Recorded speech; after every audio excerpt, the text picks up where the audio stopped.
Welcome to the post-game press conference for the FIBA 2025 qualifier of Australia versus Korea in Group A.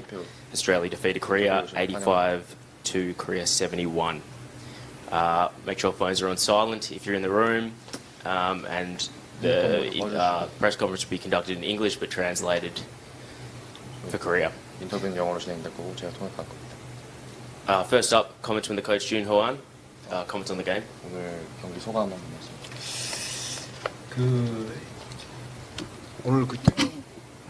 오늘 1쿼터, 2쿼터, 3쿼터는 좋은 경기를 펼쳤는데 그 마지막에 리바운드의 열세가 게임의 승패를 가른 것 같다.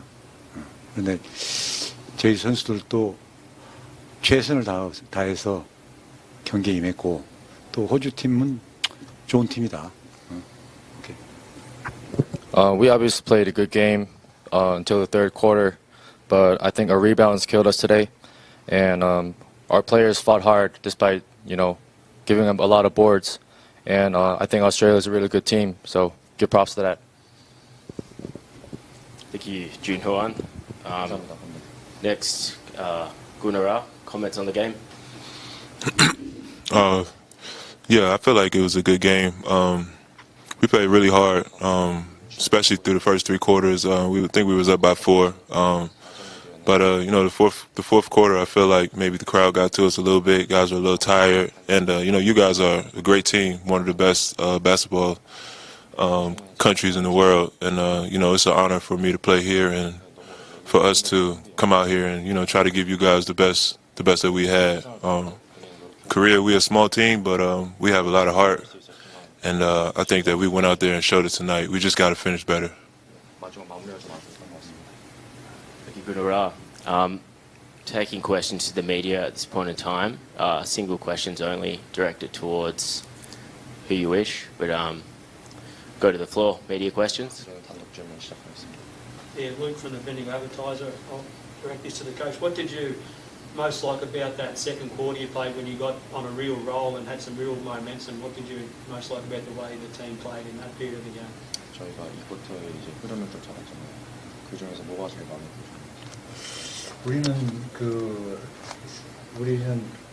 우리 팀은 스몰맨이기 때문에 빠른 스피드를 이용하는 또 트랜지션을 좀 빨리 했고 또 하나는 가장 중요했던 것은 우리가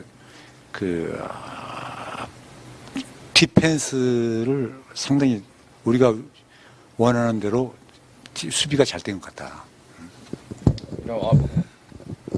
Obviously we're a small team, so we led to a lot of transition points, and also despite our small, players, we played hard defense, and that's what got us rolling in the game, second quarter.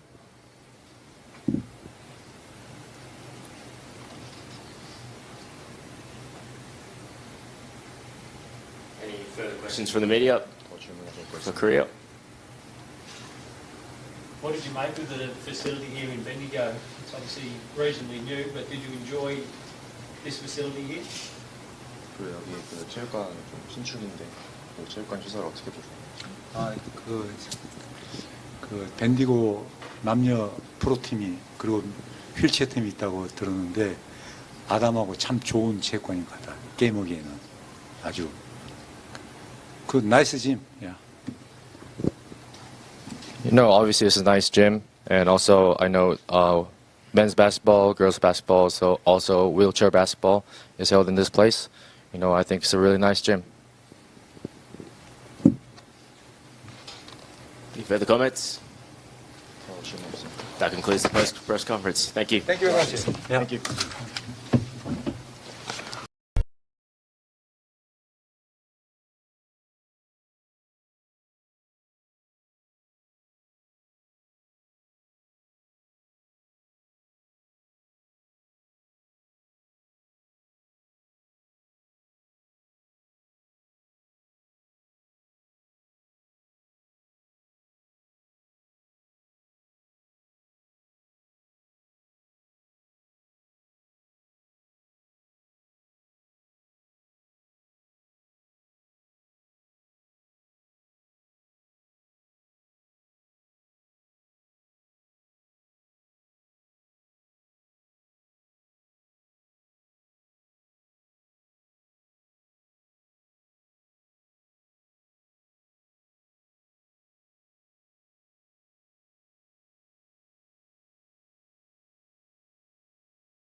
Okay, back part 2 of the press conference post Asia Cup qualifier game. We're here now with the Boomers representatives. First, Coach Brian Gorgon, would you like to make comments about the game? No, I've just really enjoyed and talked to him the 3 days and the 2 days of practice. I've just really enjoyed the group. There's been an energy and excitement about an appreciation of wearing the green and gold. And we knew coming into this game that it was going to be patchy on the offensive end. You've only got a couple days together.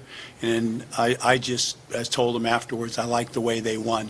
And I thought we got some contributions from, guys like, Ben Henshaw, who hasn't, played in the NBL, virtually hasn't played many minutes. And it was an important game tonight and an important game for us tonight. This is one of the teams, this one, China, Japan, are the big ones. And it was, an important one again. And we got a lot of contributions from a lot of people. I thought there was a toughness side to us where things didn't go our way. We missed shots. We didn't, had some breakdowns defensively, but we stayed at it.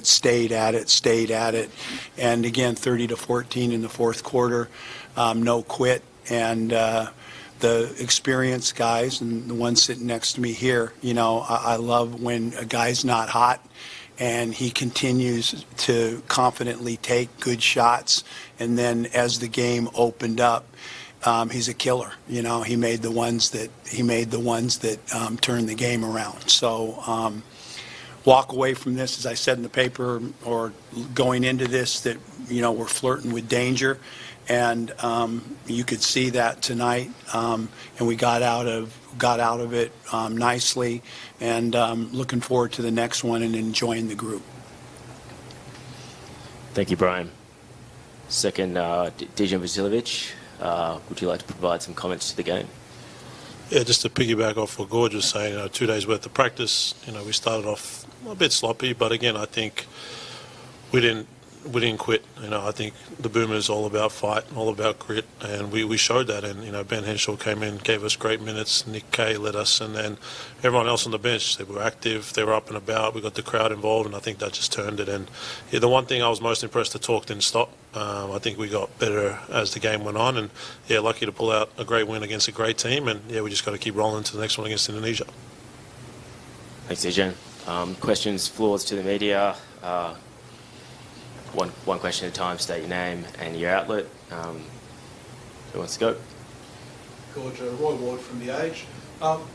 You said flirting with danger going into the game, bit of a concern. How concerned were you second, third quarter when their margin was up 10 points or so, and the guys looked like the offense was spluttering? I was just trying to stay and coach each possession and not really look at the clock. And what I sensed, midway through the first quarter, this is going to be difficult. And don't look at the scoreboard. Just try to keep coaching. And I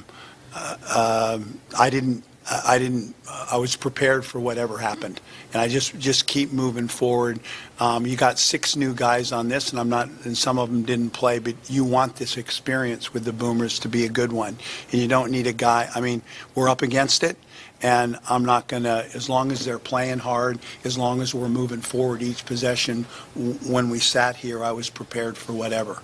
And I'm relieved, I'm happy, but I wasn't thinking, oh shit, we're, possession. And I knew coming into this, and you knew it, 6 minutes into the game, this is going to be a battle.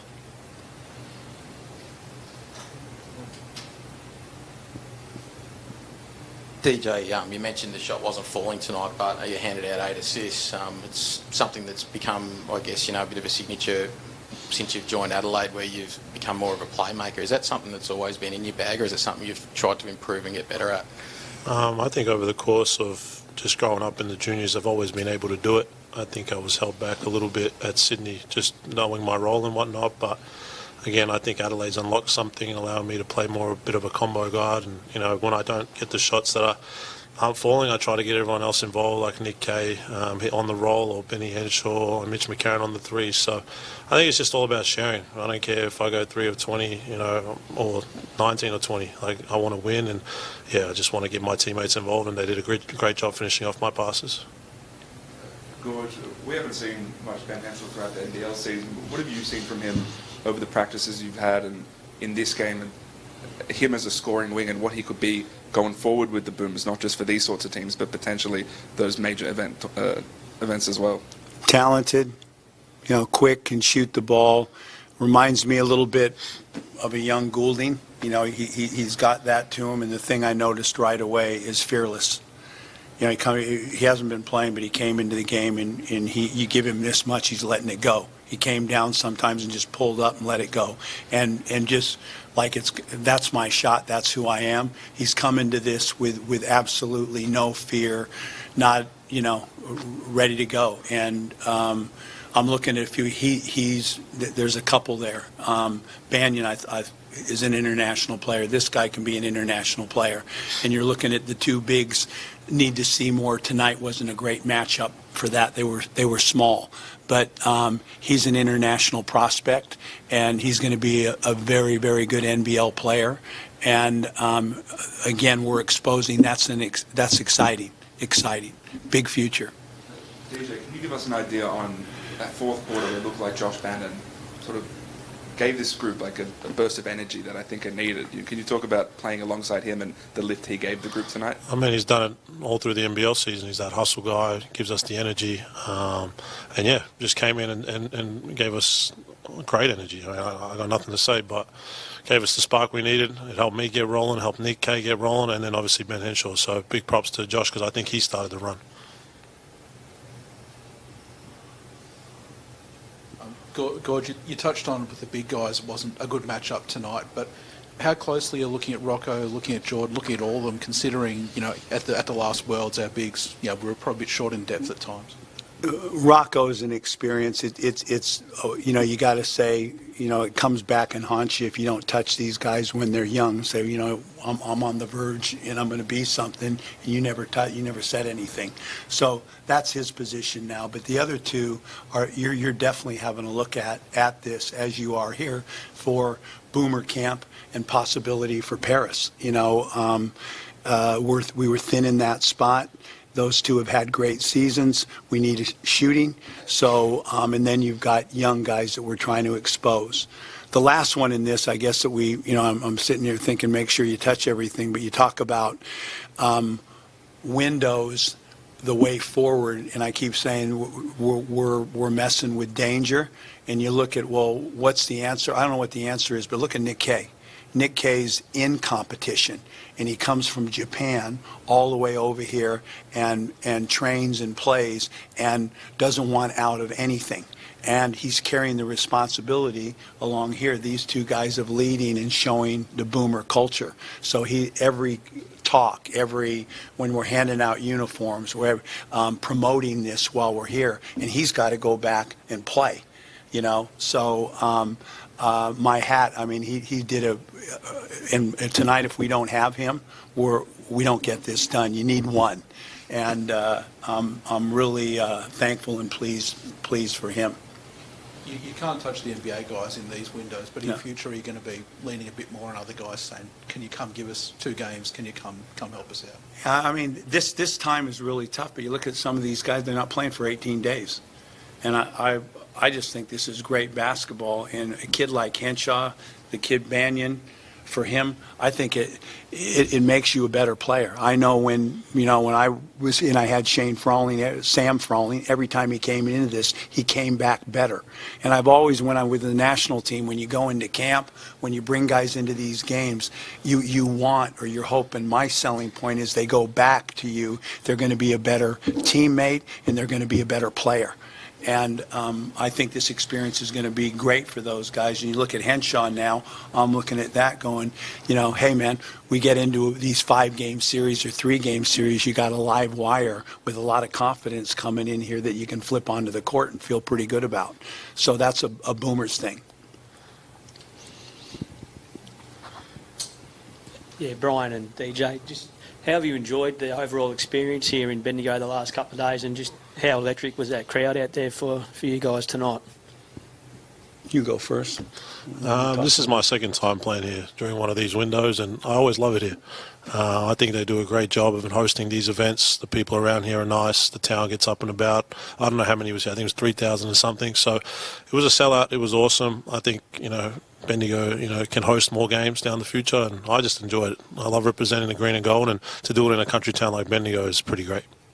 Great to have the crowd. Everybody here has been wonderful, and the hotel, the food, the accommodation, the court, and feel good about promoting the brand, the Boomer brand. Going out and touching people in this community is a basketball community. You look at the facilities, you look at what they put into basketball. This Ballarat, really, really important, and we've enjoyed here, and everybody was looking forward that it had been here before, looking forward to coming back.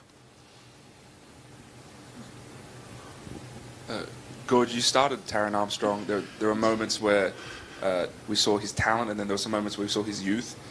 What have you made over the experience coaching him, and what do you see his ceiling as? Because I think a lot of people see him as almost like a potential, Olympian sort of guy. Well, international, I keep saying, and I'm not saying it about everybody, but he's an international guard. I know European teams, top teams are interested in him. He's strong.